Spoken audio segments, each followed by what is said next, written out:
Hey guys, welcome back to another video at Jensen's Reptiles. So today we're going to be talking about beginner reptiles or first reptiles. This is something that I hadn't ever really thought about until I started making YouTube videos and I started chatting with people on the forums and things like that.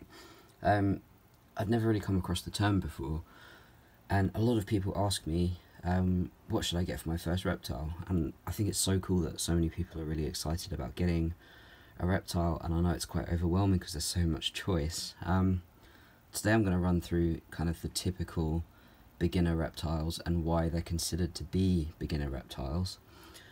But I'm also going to talk a bit about research, and in actual fact you can probably get whichever animal you want as long as you're confident that you can look after it properly.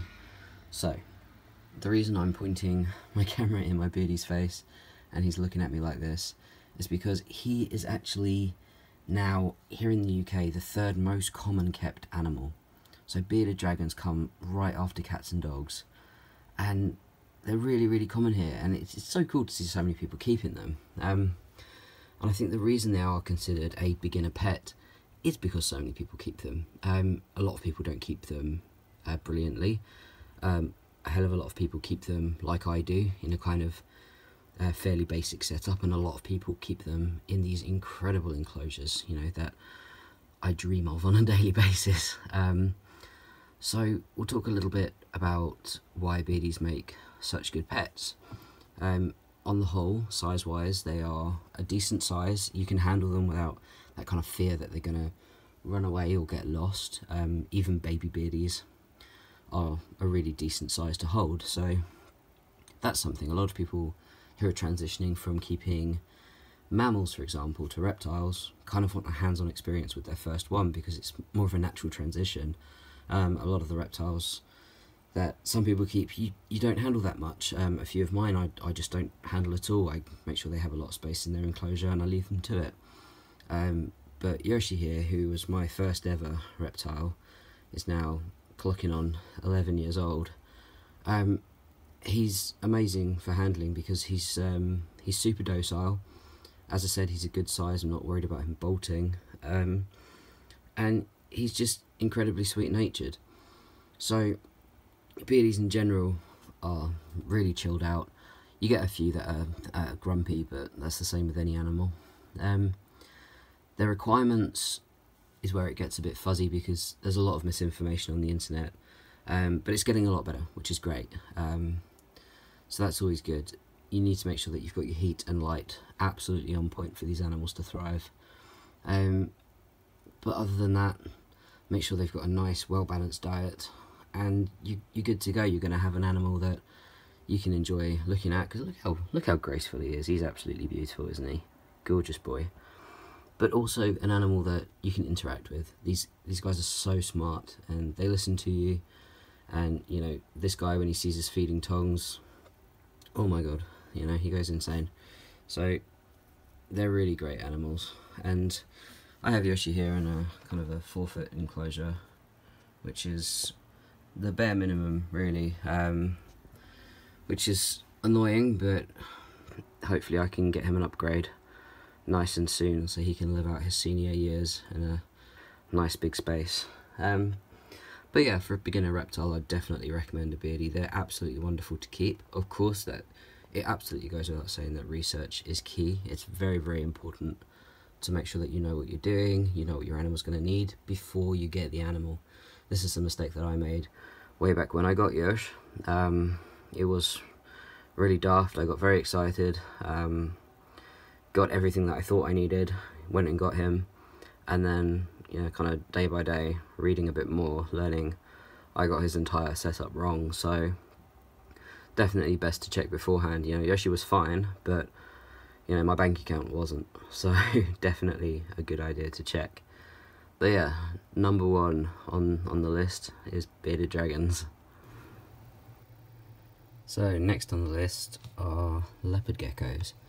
So these have become increasingly popular. I'm not sure if it's due to all of the colour morphs they come in, or if it's just because they're amazing to keep. As far as Luna is concerned, she is I think like a high yellow or something like that. I'm never really fussed about. the colour. But she is awesome to keep. They're a pretty low maintenance gecko. They do have obviously light and heat requirements, same as any reptile, but they are, again, on the whole, pretty calm. They take a bit more work as far as handling goes.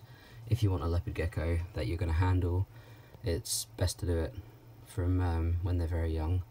But of course, if you don't want to handle them, then you don't have to. I handle Luna occasionally when she wants to. She'll climb onto my hand, but I don't pick her up, I don't grab at her. She's a small animal, I don't think there's much point to it. Again, hopefully getting her a bigger enclosure pretty soon, because she's in a 2 foot currently and she's massive, so it's just too small. So for a leopard gecko, I'd definitely think that a 4 foot would be brilliant. Between 3 and 4 foot would be great. So I'm aiming to get Luna a 4 foot enclosure, hopefully next week or the week after. So I'll get that nice and live planted and everything for her, and finally get her into her permanent adult home. She's just been in this baby enclosure too long, and my little mini viper geckos will come move in here because they have pretty much the same light and heat requirements. So we'll just do this enclosure up for them, and they can do a little swap, so that'll be good. But yeah, as far as a leopard gecko being a first reptile, absolutely awesome. Again, I'm going to keep saying it, research, really important.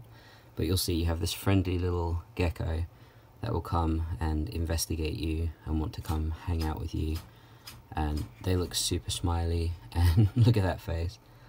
You know, who could say that's not an awesome pet? So yeah, definitely a really cool gecko. Crested geckos, viper geckos are others that I keep. I would put them kind of in the same category of ease of keeping. You coming right over? Hello, little one. So yeah, there's really quite a lot of choice with geckos. But I know Leos are really popular. I think price-wise as well, you can get a leopard gecko for actually quite cheap these days, which means that you can maybe have a bit more to spend on the enclosure itself, rather than buying a really expensive gecko and thinking, oh, we've not got much left over in the way of cash to spend on furnishings. So definitely something to think about there, because it's always great to provide these guys with enrichment. Even in Luna's really small enclosure, you can see just how tiny it is in here in comparison to her size. She's just absolutely dwarfing it, so I can't wait to get her upgraded. But yeah, even in here, she's got stuff to climb on and lots of things to hide in and scratch her little claws down on. So always good to provide as much enrichment as you can, especially if your space is small. I've tried my best in here, but she's just absolutely outgrown it now, so time for an upgrade. So next on the list today are corn snakes. This is Yuki. She is a 2-year-old snow corn, so she's still pretty small, and this is her enclosure for the time being. So this is a hatchling and juvenile enclosure. She'll be getting an upgrade at the end of this year with any luck. Corn snakes always pop up on the list of beginner snakes, so they are super easy to care for, and on the whole really docile animals with great temperaments. So they have, they have heat and light requirements, as I'm going to keep saying, same as every reptile. As long as you can meet these requirements, there's no reason why you can't have a corn snake. They're great for handling. They are great fun to watch explore. Fairly active animals as well, so it's nice to see them kind of out and about. Depending on the snake, really, I've had some snakes that are out a lot in the daytime, others that exclusively come out at night. Yuki here is kind of out sleeping, out the front of the enclosure all day long, and then in the evening she'll come out and explore. So it's feeding day to day, so she's a little bit more active than usual, out and about looking for food. But yeah, so corn snakes come in a wide variety of morphs. which is colour patterns defined by their genetics. As I said, Yuki is a snowcorn, so she is an albino animal with all of these light pink markings on her. So yeah, corn snakes kind of always pop up. I currently have 3 corn snakes, so I'll show you one of my others right now because he's a bit smaller, so you can kind of see at least one other different colour. So Indy is actually up in his tree at the moment, so it's going to be a little bit hard to pull him down, so I'm not going to. I don't want to stress him out, but you can just see him up there. There he is. Oh, there he goes. So this is a kind of a hatchling corn snake enclosure. Let's focus. So you can see he's got some small hides there, a nice tree to climb on, some vines and lots of foliage. Little snakes can get quite nervous. Indy's usually not all that nervous at all, but it's nice to provide him with good hiding spots so that he can relax whenever he wants to and feel that he's completely hidden.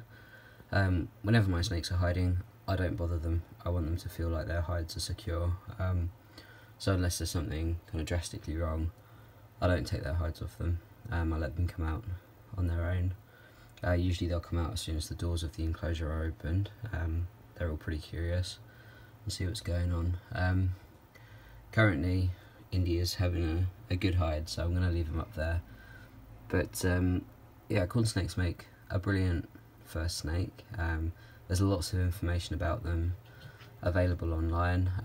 Have a good read of everything first. Don't just read one article and think that it's kind of solid fact. Everyone everywhere has more to learn, so it's always great to read a few articles, get your basics ready, get your animal and learn from your animal too. Let them know, or let them show you what they enjoy. You'll find out pretty quickly what hides they do and don't like, if they like to climb or not, all of those kind of things. So give them the options and they'll let you know the rest. The last animal that I'm going to talk about today is the royal python. So I know it's not only a list of 4 things that are super popular, but these are often kind of the most common reptiles that I hear people talking about. So bearded dragons, leopard geckos, corn snakes and royal pythons. I think that royals are fairly simple to keep. Again, they have their requirements. As long as those are met, not a problem. These animals really do deserve a fair bit of space. A lot of people keep them in small enclosures, but they do thrive in larger spaces. Just making sure that they're given good tight hiding spots, really. So yeah, that really concludes the list of animals.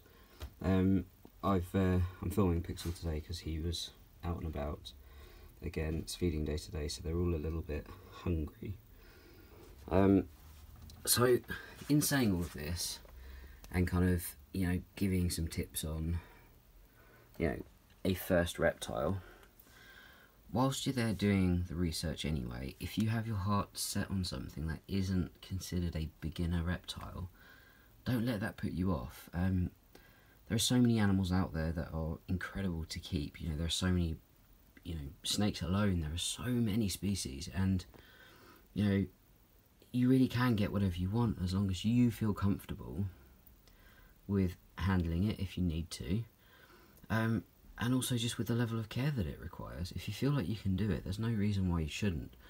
And if you're going to get a corn snake just for the sake of having a beginner reptile and then, potentially give it up to a new home because you feel like you're ready to get something else, that might not be the best option. So, if you feel like your first snake is, going to be a boa constrictor and you're dead set on getting one, that's all you want, there's no reason why you shouldn't.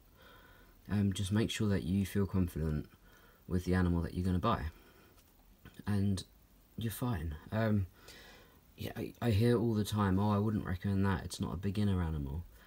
To me, really, there are animals that are very, easy going in nature. Those are some of the animals that I've listed today. They are all pretty mellow, fairly easy to look after, but still you still have to have done the research. So if you've got your heart set on something else and you're going to be researching it anyway, just go for it. It might just be a little bit longer until you get it, but it's better than having animals in rescue situations. A lot of my guys have come from places where their owners have got bored of them, because they're not exciting anymore, because it was a step from one thing to another, and I don't think any animal should be viewed that way. They're not a stepping stone. They are an animal for life, and if you're going to own one, then hopefully you can keep it for its entire life. Anyway, that's my little rant over. It wouldn't be a video from me unless it had a little rant in there somewhere. If you guys have got any questions, again, I'm more than happy to answer any questions about getting a first reptile. So please leave them in the comments. Let me know in the comments what your first reptile was and why you think it was a good option, and hopefully we can start a bit of a discussion with some of the new guys. So I hope you're all having a great day, and I will catch up with you soon.